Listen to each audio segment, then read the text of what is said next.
Ben ritrovati amici di Diffusion e di DTV, buon martedì a tutti voi. Allora, vi avevo anticipato già ieri la puntata che andiamo a vedere ora qui allo Studio 1 condotta da Paola Assini di Love, parla di un argomento molto delicato, ossia del cyberbullismo.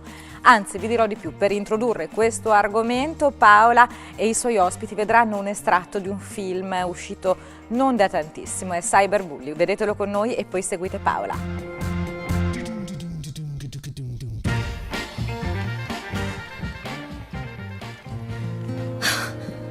Lo sapevo.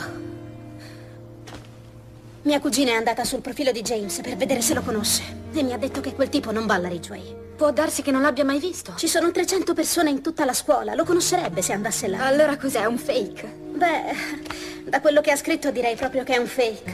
Scommetto 100 bigliettoni che qualcuno ha creato quel finto profilo. Lindsay. Sì, Lindsay ne sarebbe capace. Oh, cavolo, con tutto quello che le ho raccontato. Le ho anche detto che mio padre ha tradito mia madre. Sa un sacco di cose molto intime. E se le pubblicasse? La cena è quasi pronta. Tra poco è ora di andare, ragazze. Grazie.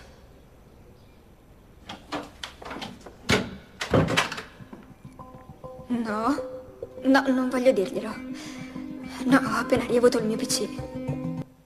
Salve a tutti e benvenuti a una nuova puntata di Love. Come avete visto abbiamo iniziato questa puntata con uno spezzone di cyberbullying e appunto perché vogliamo affrontare un argomento che insomma desta tantissimo interesse, che abbiamo già in qualche maniera affrontato ma in maniera estremamente blanda nelle scorse puntate e che abbiamo intenzione invece di approfondire perché abbiamo un parterre di ospiti anche variegato dal punto di vista non solo di genere ma anche anagrafico e quindi abbiamo intenzione di dare veramente rilievo a quello che è il problema ma anche descriverlo e cercare di analizzare i nostri punti di vista intorno alla problematica del social network.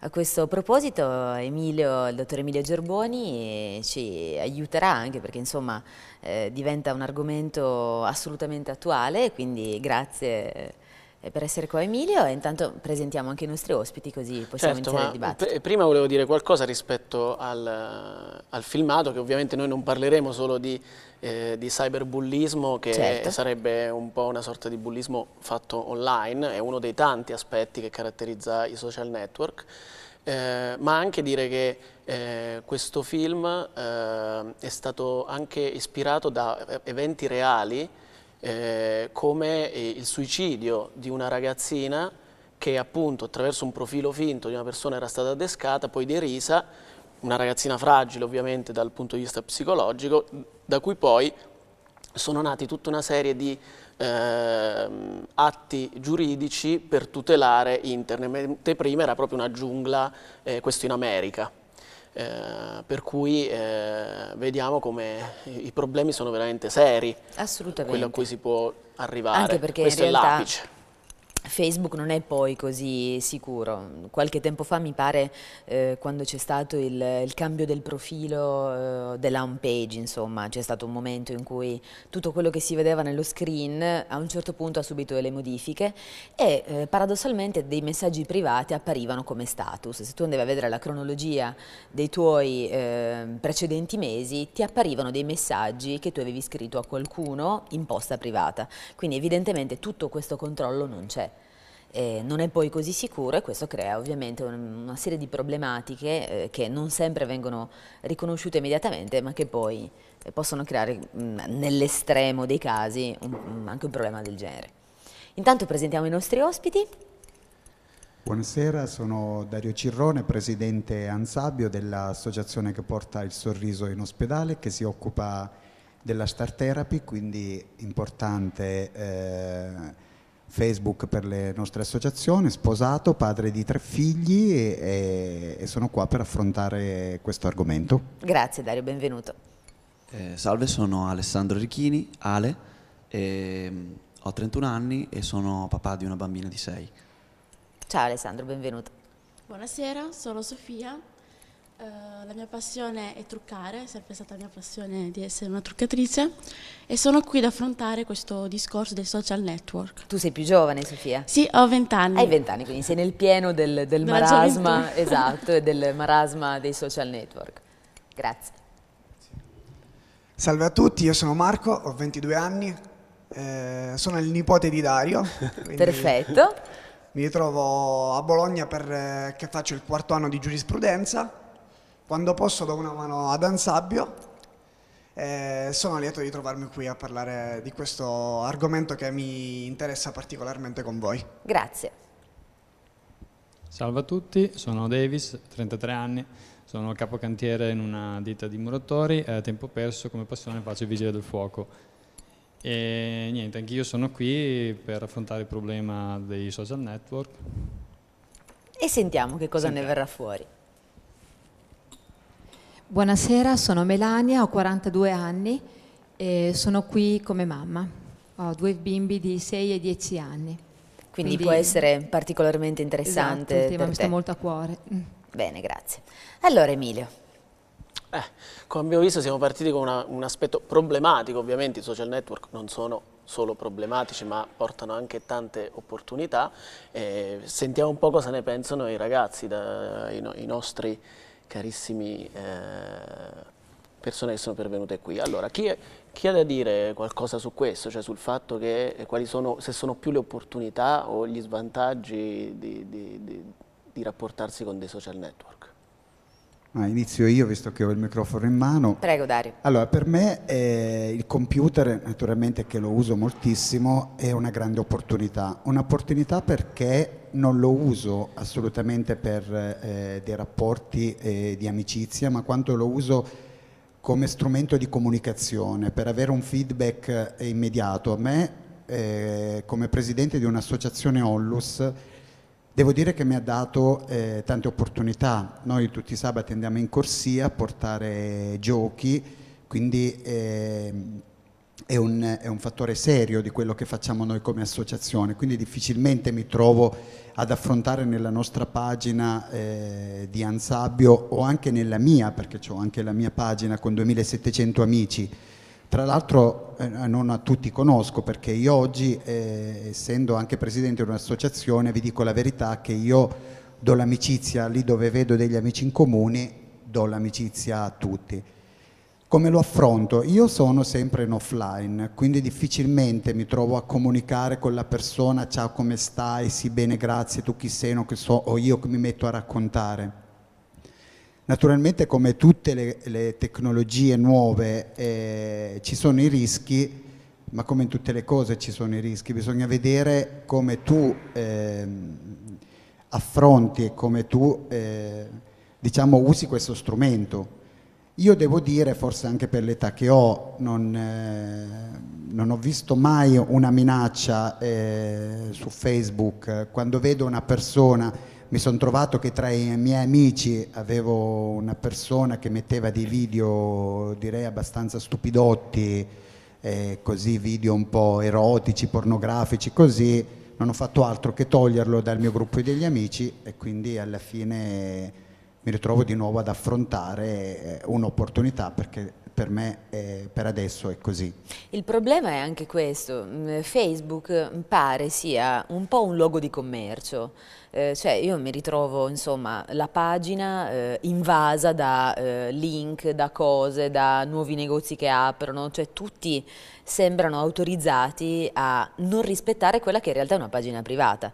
Quindi Facebook ha l'opportunità ovviamente di pubblicare qualcosa nel proprio profilo che automaticamente appare nella home. Questo però non basta più. L'altra cosa che giustamente diceva Dario è la chat. Se io sto chiacchierando con mia sorella, per esempio, questo non dà l'autorizzazione a tutti di scrivere insistentemente se non rispondi e perché non rispondi e te la stai tirando e questo e quest'altro. Questo ti porta automaticamente a dover rispondere a tutti con dei convenevoli assurdi, perché poi fondamentalmente su 4.000 amici che una persona può avere, con chi è che ti interessa interagire realmente? E poi ti ritrovi nella vita normale persone che magari avresti normalmente salutato, che ce l'hanno su con te perché 3 giorni fa non mi hai risposto su Facebook. Quindi in realtà non è poi così superficiale come discorso, perché purtroppo non è visto come un qualcosa che finisce con la rete, cioè è una proiezione assurda, se uno ci pensa, di quelle che sono prospettive di vita reali, ma che non hanno niente a che vedere con quella che è la vita reale. Perché, non so, cioè io per esempio vengo contattata come una lavoratrice di questo ambiente e credo che nessuno si ponga poi il problema di chi è veramente Paola, cioè mi alzo la mattina, cosa mi piace mangiare, quali sono i miei amici, se ho un fidanzato, se c'è magari qualcuno, no. Riescono e vogliono vederti soltanto in quello che la rete riesce a restituire, e io ovviamente per scelta non metto i fatti miei su Facebook. Questa è una cosa che io consiglio sempre a tutti, cioè, cerchiamo di veramente fare un attimo una cernita. Questa è terribile, questa cosa che hai detto, perché in effetti, ahimè, è brutto vedere che una coppia, dopo che si è lasciata la mattina, amore mio, bacini bacini, mettere continuamente, amore mio, sono qui, ciao, ti mando un bacino, sto facendo questo, ti sto preparando i tortellini. Non ne frega niente a nessuno, quello che stai facendo tu fanno 10 milioni di persone, quindi che tu mi metti. Ma vedi, poi alla fine questo mette fuori anche tanta insicurezza, c'è tanta insicurezza, tanta infantilità, tanta curiosità. A volte la curiosità di tante persone ti porta a degli errori. Perché io purtroppo ho assistito di coppie che ciciciciciccio, come dici sempre tu, no? Trovarsi su Facebook, ma si sono trovati anche l'amante su Facebook, quindi alla fine esatto. Tu ci fai una doppia figura terribile, perché tu hai detto a tutti che eri tanto innamorato di tua moglie o di tuo marito o viceversa, alla fine neanche dopo 2 mesi ci hai trovato anche l'amante. Quindi ecco il pericolo, però non è colpa di Facebook, perché alla fine queste 2 persone l'amante se lo sarebbero trovati anche nei posti di lavoro dove sono, oppure in viaggio, dove ti pare, quindi c'è una predisposizione, quindi io non darei la colpa allo strumento, è come lo usi lo strumento. Assolutamente. Alessandro, tu prima stavi appunto dicendo che hai scelto di non avere un social network, che in realtà pare essere, adesso dalle statistiche, pare essere uno dei motivi principali anche di rottura nelle coppie, perché quello che capito che ti scrive amore mio stellina su e giù è sempre un uomo che ti scrive stellina amore mio su e giù, e magari tu hai un uomo a casa che non gradisce e vai e spiegagli che in realtà non l'hai mai visto e che è un pazzo che si prende libertà, vai e spiegaglielo. Sì Paola, io ho deciso assolutamente di chiudere Facebook e sono assolutamente contrario a quello che diceva prima lui. Per me Facebook non è più uno strumento, è andato oltre a quello che doveva essere uno strumento.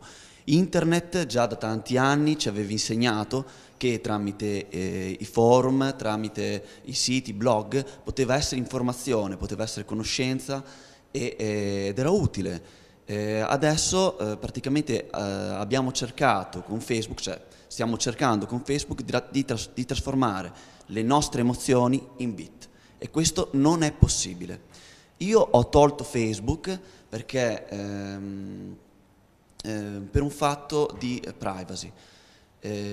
Uno mi può dire sì, tu scegli i tuoi amici e non puoi avere problemi con la gente che magari già conosci nel reale, invece Facebook purtroppo non è così.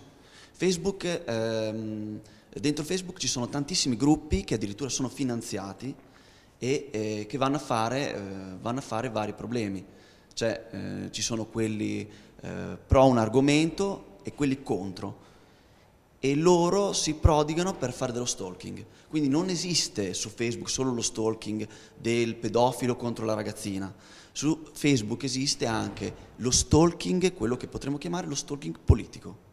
Assolutamente. Che... Intanto mi è sembrato anche di notare, per esempio, io a volte vengo inserita in gruppi che proprio non avrei mai scelto volontariamente, che non solo ti bombardano di notifiche alla pagina, ma automaticamente sono collegate alla mail. Ecco, una persona che magari non ha tutta questa dimestichezza col computer, come la sottoscritta, perché io sono ancora manovella, perdo una mezza giornata a cancellare, a fare questa. Non solo ti cancelli e ti riaggiungi raggiungono. Quindi in realtà queste impostazioni di privacy su Facebook sono assolutamente fittizie, perché già il fatto che automaticamente tu digiti il nome di una persona su Google e immediatamente ti appaiono le foto del profilo che magari uno per una disattenzione non ha messo private, già questo ovviamente è assolutamente una rottura, quella che una persona può considerare una pagina privata in un social network, ma comunque appartenente a se stesso, quindi effettivamente è così. Sofia, tu che hai 20 anni? Io ho Facebook, parlo dei lati positivi. Io non lo uso come chat, parlo poco. E quindi Facebook a me serve più che altro tenermi in contatto con gli amici e amiche che ho vissuto nelle altre regioni, quindi ogni tanto ci sentiamo, ci diamo gli auguri di compleanno, di Natale, Pasqua. Quindi un uso sociale di Facebook. Esatto, sì, persone che conosco. Poi ci sono anche persone che non conosco, però abbiamo amici in comune, quindi accetto anche le amicizie di questo genere.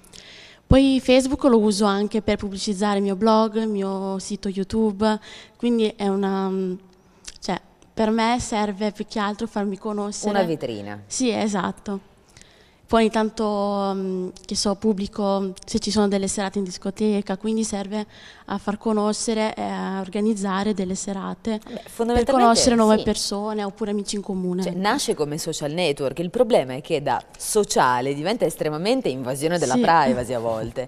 A parte, vabbè, uno dice, tutti dicono sì, però in realtà io chiacchiero con l'amico, chiacchiero con poi vai a vedere la home e sono tutte con...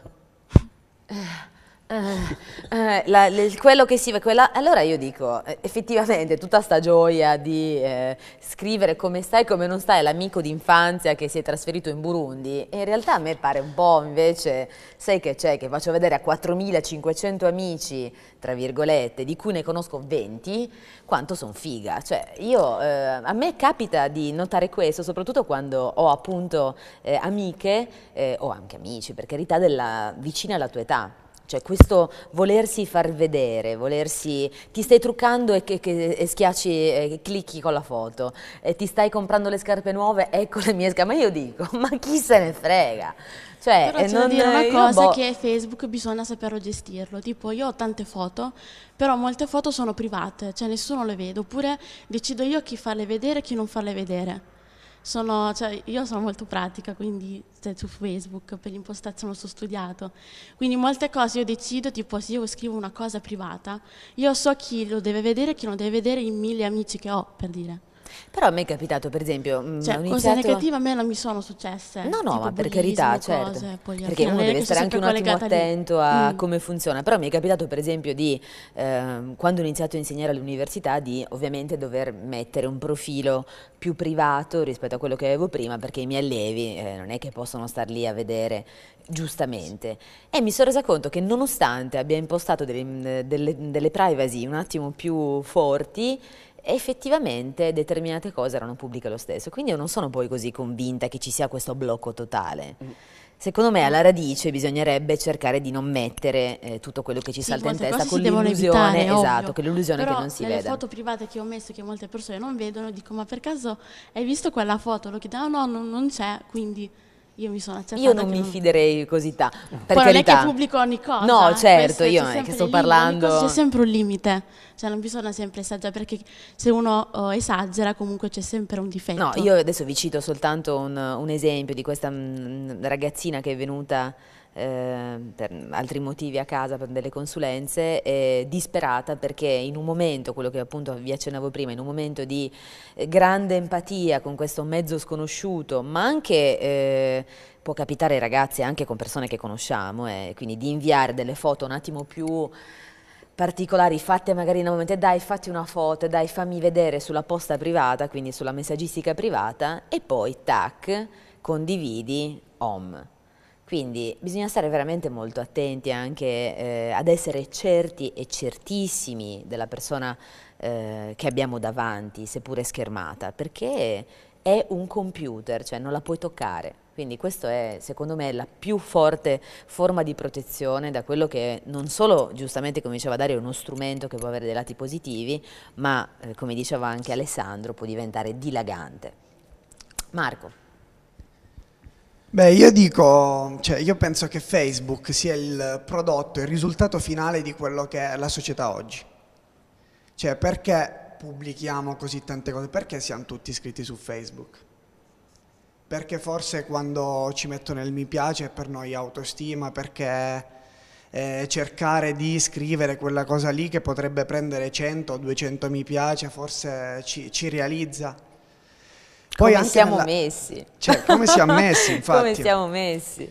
Poi dico un'altra cosa, il controllo su Facebook, perché magari una persona più adulta ha già un carattere, ha già una personalità, può controllare meglio, può avere una migliore padronanza di questo strumento. Ma i giovani, come me, e quelli più piccoli di me, che hanno il primo approccio con questo strumento come strumento di socialità, appunto, di socializzazione, bisogna che siano veramente controllati. Cioè, secondo me bisogna veramente che i genitori a casa stiano molto attenti a quello che fanno i figli. Assolutamente. Marco, grazie. Questo è uno spunto intelligentissimo, anche perché poi ne parleremo con chi genitore è, questo dopo la pubblicità tra un attimo. A dopo.